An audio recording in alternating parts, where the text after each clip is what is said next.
Hello and welcome to Tech Deal's Deep Dive Comparison today. Live gameplay, GTX 1060 6GB card versus RTX 2060 6GB card, 1080p high detail in Ghost Recon Breakpoint. We are in roughly the same area doing sort of the same things in live gameplay. Yes, this game has a built-in benchmark, but I really like live gameplay for a detailed look at what is playable versus what just displays a bunch of frames on the screen. Now we are using the i9-9900K today, which frankly is a little bit overkill for both of these CPUs, but at least it removes as much of the CPU component as possible and lets us really get into the GPUs. The GTX 1060 6GB card was launched July of 2016. That is nearly 4 years ago at this point, as I record this in March of 2020. The RTX 2060 was launched in January of 2019, making it just over a year old, about a year and 2 months. The launch prices, however, were not the same. The GTX 1060 launched for about $250. The RTX 2060 launched for $350. So there was a $100 price increase, which blunted the value a little bit. If the RTX 2060 had launched for $250, then I think a lot more people would have been excited about it. Now you can find them today for $300, bridging the difference between the two, but of course it's also just over a year old. An RTX 30 series is coming later in 2020. We don't know the price, we don't know the performance, we don't know the availability, and given current world events, you may or may not want to wait for one. First things first, you all may be staring at the screen going, wait a minute, both of these cards are yesterday's news. Why in the world are you doing a new video about them? Who do you expect to care in 2020 about a comparison between a 1060 and a 2060? That's a great question. I'm glad you asked. There's a couple of reasons. Reason number one, when you look at launch benchmarks, you are looking at a state of the universe that existed at the time the card came out. In January 2019, when a million RTX 2060 videos came out, they were the launch drivers on a different version of Windows 10 with a different set of game optimizations, different set of total system drivers and everything else. A lot has changed since then. So this tests current drivers, current Windows, current system updates, current security updates, and everything. This machine is fully updated to March of 2020. NVIDIA's drivers, Windows updates, everything is as current can be. System BIOS is the latest on the motherboard, etc. The second reason is games have changed. In January of 2019, when the 2060 launched, Ghost Recon Wildlands would have been the game, if you went to a Ghost Recon game, would have been the game that you would have tested at that point in time. However, that game is actually several years old and certainly wouldn't have been that hard to run on either of these cards in January of 2019 at 1080p high detail. Ghost Recon Breakpoint is a step up. It came out after these cards launched, and so it would not be included in any of the launch benchmarks.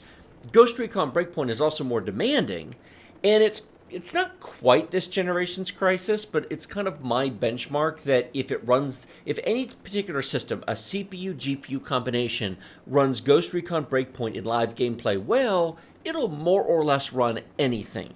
There's probably an exception, Star Citizen looking at you, but for most situations and most people, if this plays, so does everything else. So if you're watching this video going, well, yeah, but I don't care about Ghost Recon Breakpoint. Well, first of all, I hope you're still here, because if you've left already, then you missed this point.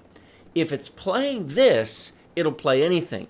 But what about Doom Eternal? That just came out. Why aren't you benchmarking Doom Eternal?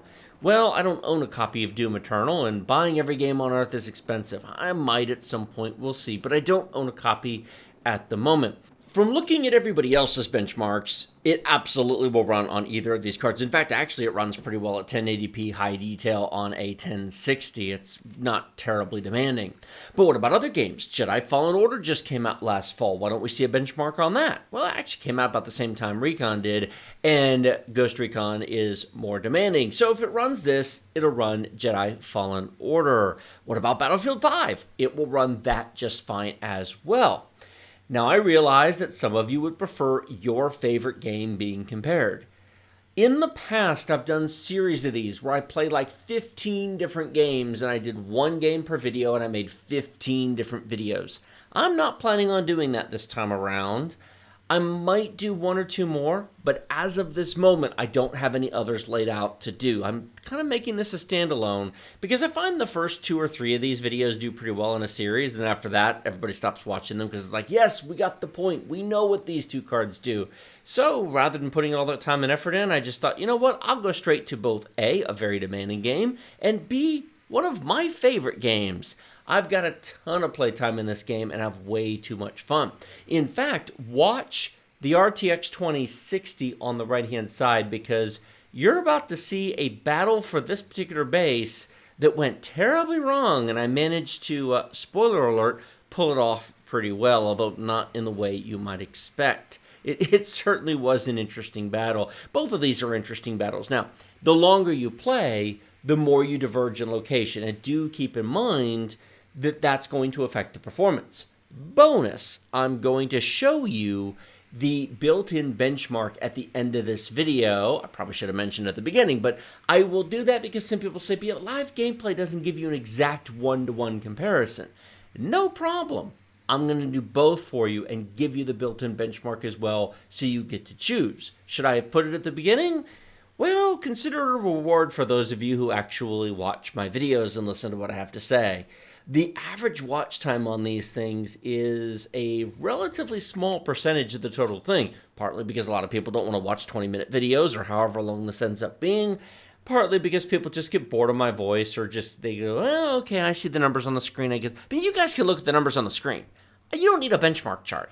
Because of MSI Afterburner's real-time numbers on the screen, you don't have to wait for the benchmark chart to get the point.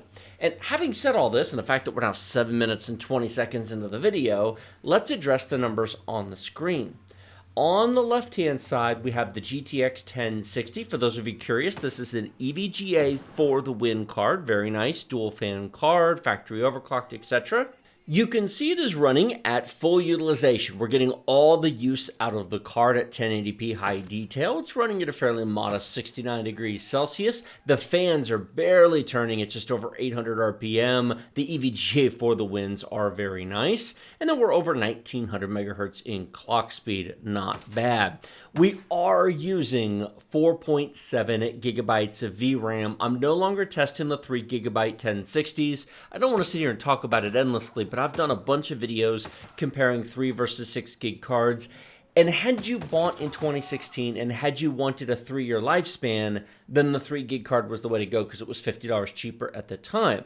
Although today, it's now getting kind of long in the tooth. Although Doom Eternal runs fine on the 3 gigabyte card at high detail, it needs the 6 gig, however, to run at Ultra at 1080p. Interesting restriction, but texture detail, I presume.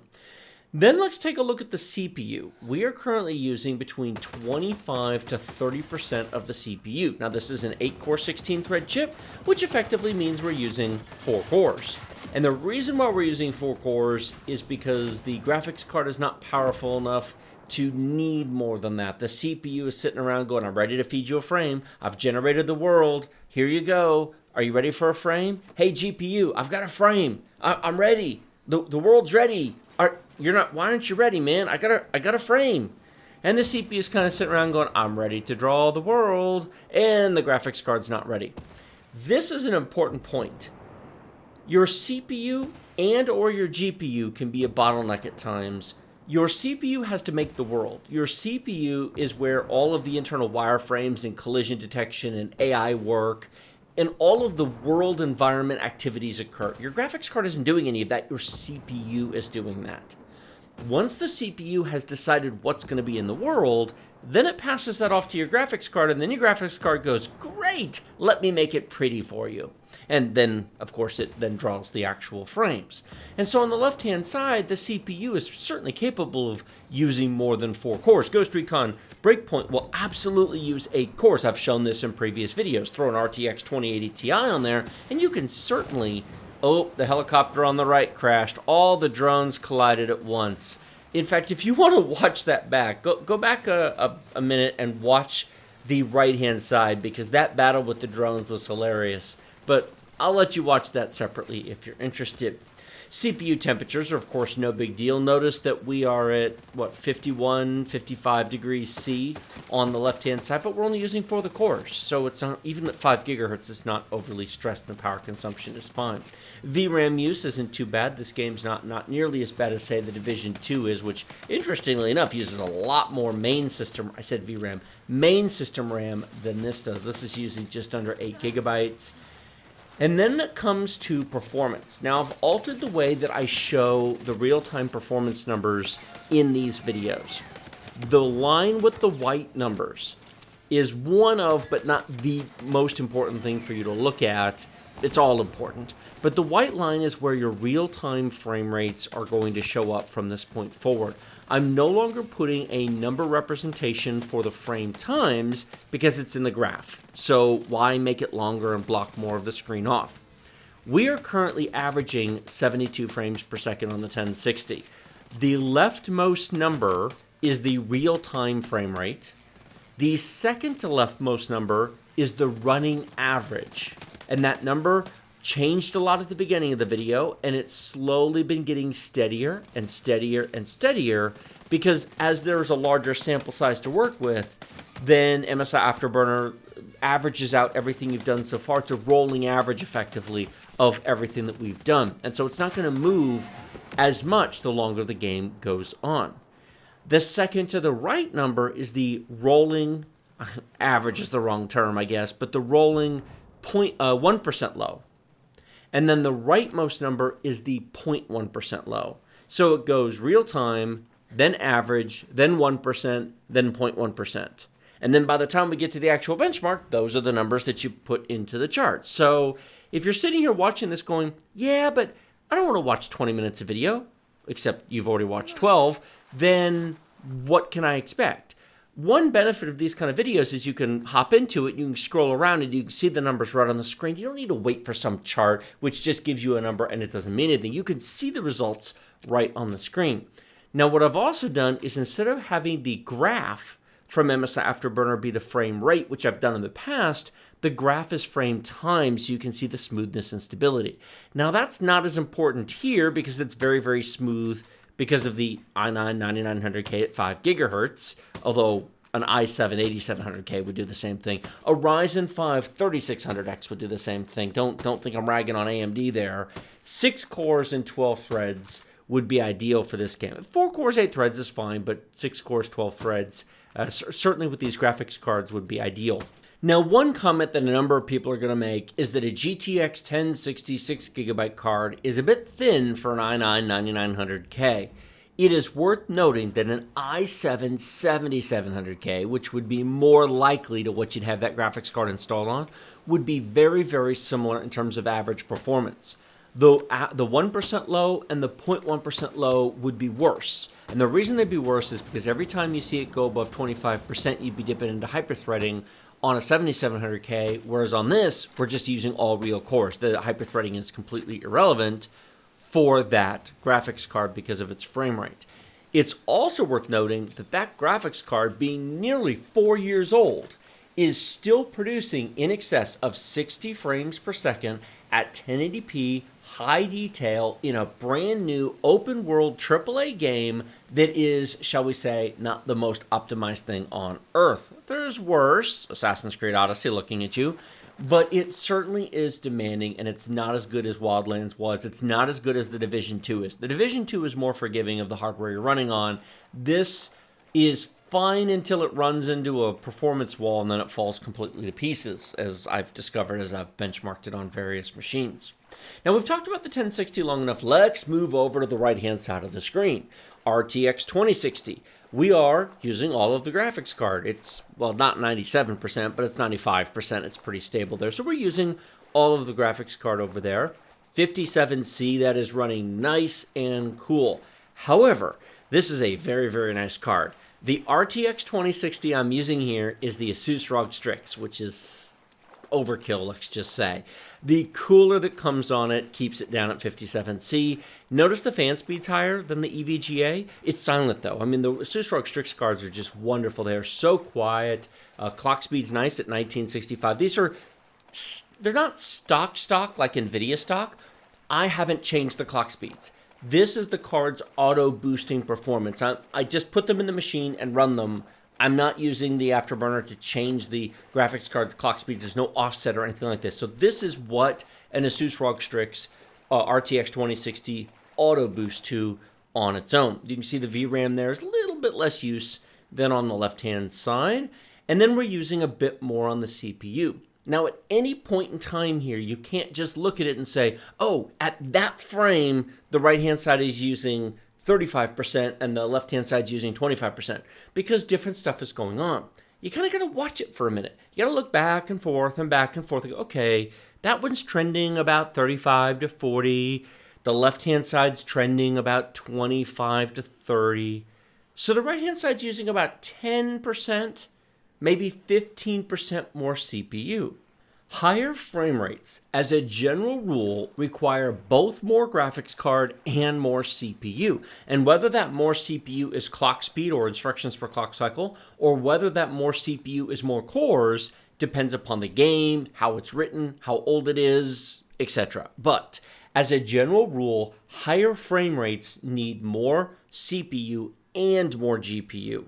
Higher resolutions like 1440p and especially 4K are much more focused on the GPU. If you want to play this game at 4K high detail, 60 plus frames per second, allow me to introduce to you your new best friend, the RTX 2080 Ti, for entirely too much money. Please note, in March of 2020, please do not buy an RTX 2080 Ti unless you get a crazy good deal on it. Those will depreciate terribly when the RTX 30 series launches, whereas an RTX 2060 won't. I mean, you might lose maybe $100 in value, but you're going to lose something from a used card anyway. If you want to buy one of these today, an RTX 2060 is $300. It's not going to become $100 overnight. It's still going to be a very useful card.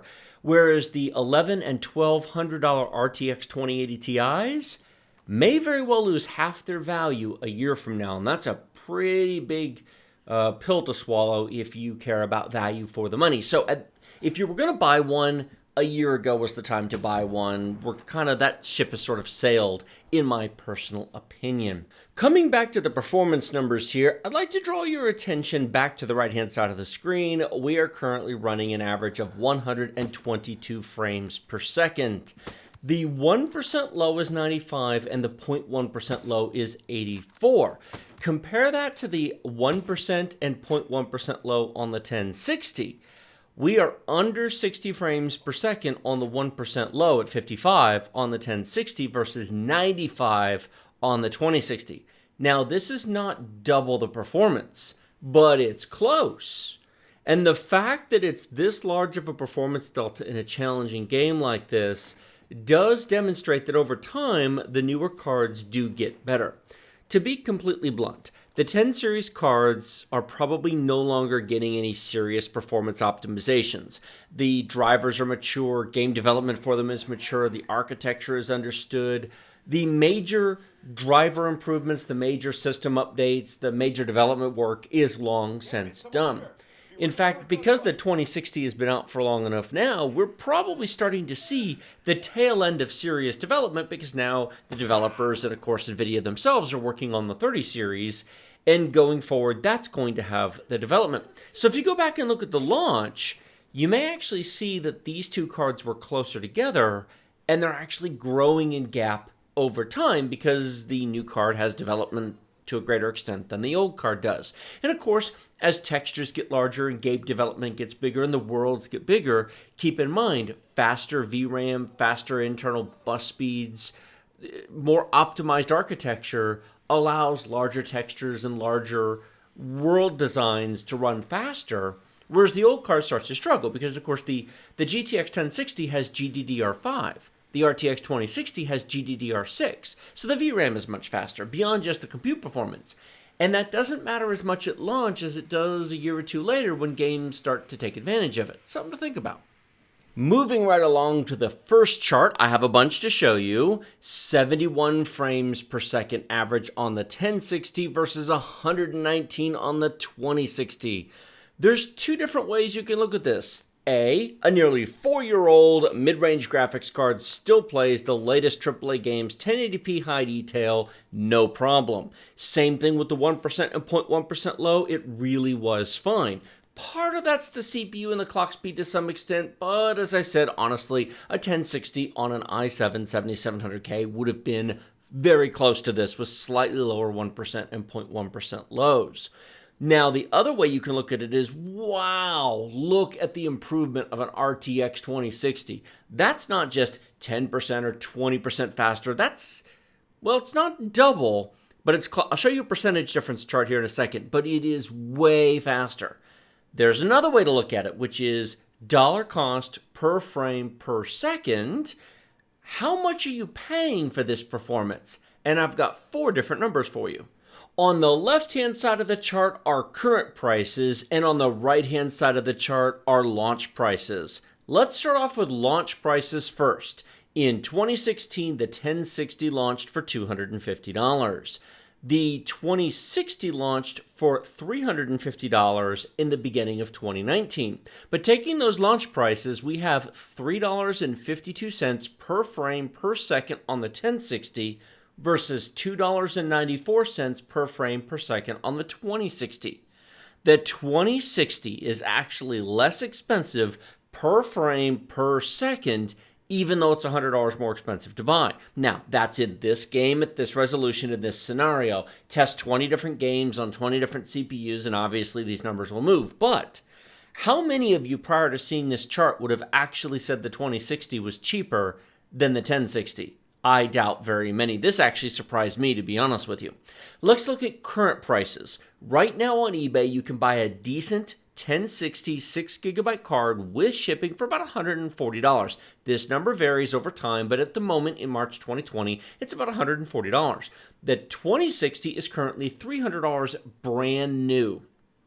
These numbers are not very far apart. Yes, the 1060 is cheaper, but it's used. You're buying a used card, no known condition or warranty or whatever off of eBay for $1.97 per frame per second versus $2.52 per frame per second for a $300 2060, and you're getting ray tracing, tensor cores, the improved NVIDIA ENC encoder, you're getting a brand new under warranty card that nobody else has messed with. If these were your two choices right now and you have the extra money, you're paying a small premium for the new card, but not much. It's a better deal than the $300 price tag might indicate. Finally, that brings us to percentage differences. It's not double, but it's better than 20 or 30% improvement. It's 168% faster on average, 173% faster in the 1% low, and 165% faster on the 0.1% low. Now, these percentages, of course, do not adjust for the price increase, but it's pretty good all things considered. And probably why NVIDIA thought, hey, we can charge more money because we're NVIDIA and AMD was late with Navi. In any case, how about we take a look at the built-in benchmark? I am not a fan of built-in benchmarks versus live gameplay insofar as comparing complete systems, although they are fairly effective at comparing graphics cards just in terms of pure frame rate. One of the things I don't like about built-in benchmarks is they don't give you any hands-on time or experience with the game. They don't let you sit there and feel the input lag or feel any latency or stutter. You're just watching frames thrown up on the screen. And after you do them over and over and over, basically you're just looking at the numbers and typing them into your spreadsheet and just keeping track of the numbers. In this case, something interesting happened. And this was completely by chance. I kid you not. I made no effort to plan for this.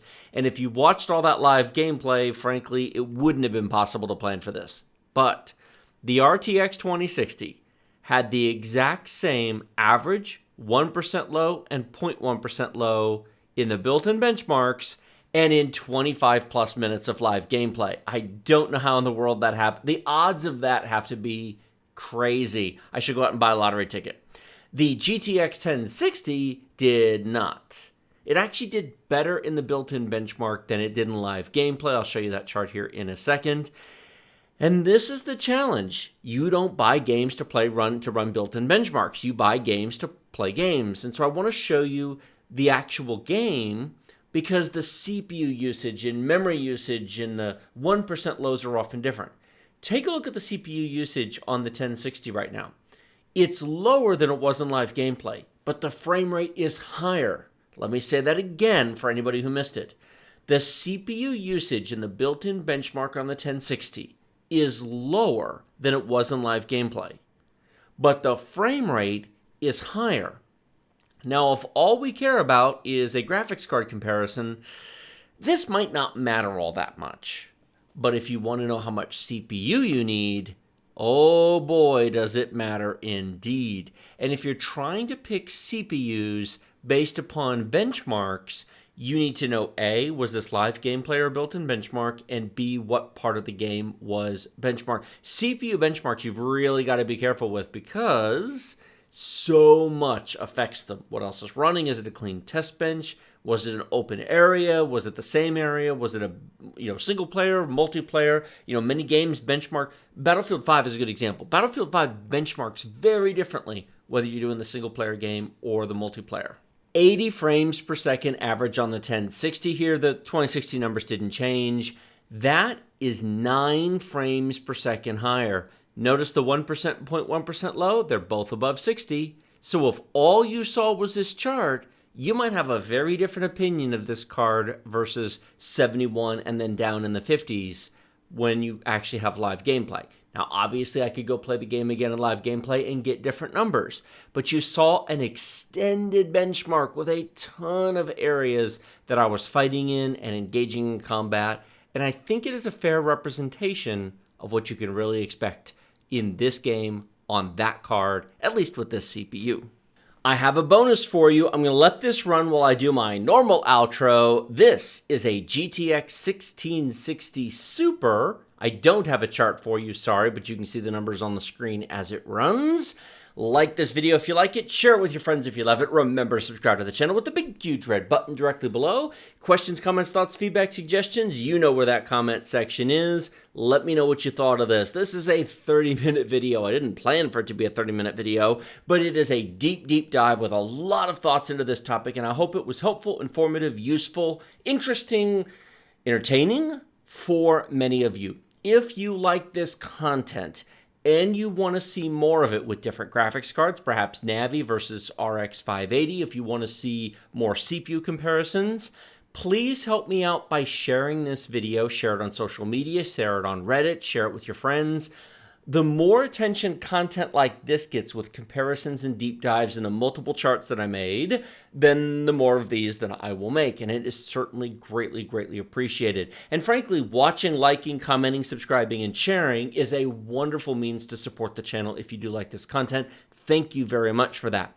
If you want to support further, use the links in the video description below when shopping Amazon, Newegg, eBay, and all the others. It makes no difference what you buy. Those are affiliate links. They support the channel when you shop. Click them, go buy something, and check out, and it supports the channel. That's greatly appreciated. You can directly support also by hitting that join button here on YouTube. You can join on Patreon. You can join on Twitch. Links to Twitch is down in the video description. And of course, there's Floatplane for early access for the videos. I've had several videos up for several weeks now, actually including a 6-game benchmark that was uploaded March 9th. And as I'm voicing this over, now the day has ticked over because it's early in the morning. I'm voicing this over March 23rd. The March 9 video on Floatplane is still exclusive. I'll publish it probably at the end of March. No idea when you'll watch this, of course, but there are usually a few exclusive videos up there for an extended period of time. And then, of course, there's about 55 completely exclusive videos, either for YouTube members here on YouTube or for Floatplane members down below, both at the $5 level. There's a bunch of videos there that will never be uploaded to YouTube, or probably won't be unless I change my mind, but I don't think I will. I do plan to keep those exclusive for supporters, including a couple of very nice, intense builds. The i9 9900K build and the Ryzen 7 2700X build from 2019. Those are both supporter exclusives, so go check those out if you are able. Thank you so much for watching. I hope all of you have an awesome, wonderful day.